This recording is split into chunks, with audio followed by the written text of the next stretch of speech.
Fort Solis is a narrative-focused, third-person, single-player, sci-fi, psychological thriller developed by indie developer Fallen Leaf. I first learned about it by watching the Gamescom opening night live presentation, and seeing the trailer, I thought it looked cool, so I grabbed the PC version and dug in.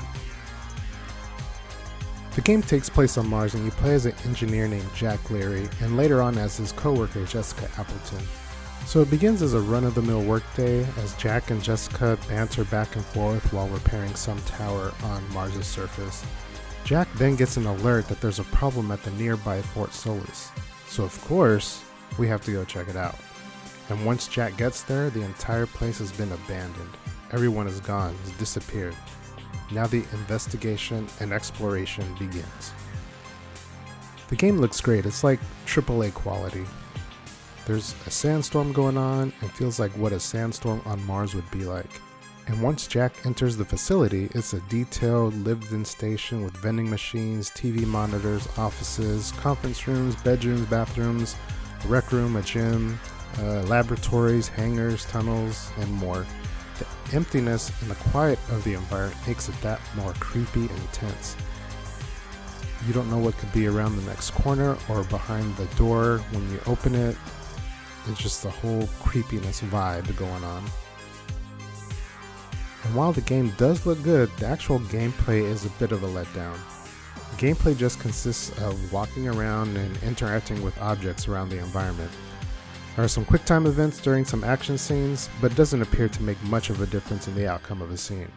As a player, I never died or had to restart any section of the game.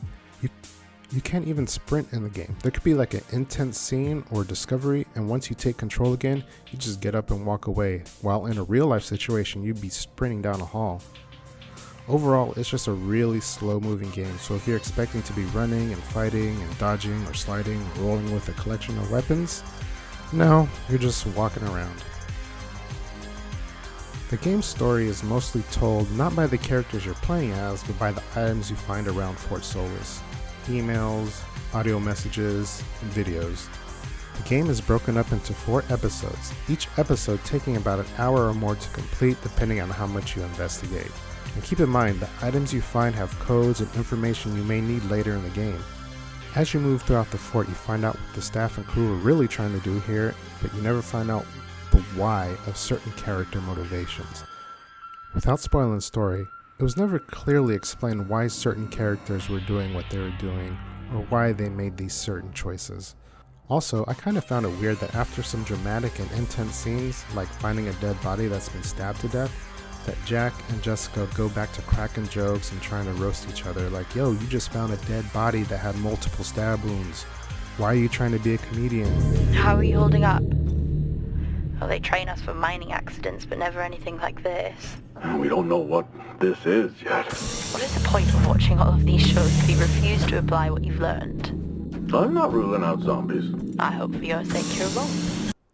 There aren't any major twists in the story, and it pretty much ends with how you'd expect it to end. However, if you stick around after the credits roll, there is a post-credit scene that kind of opens a door for a sequel.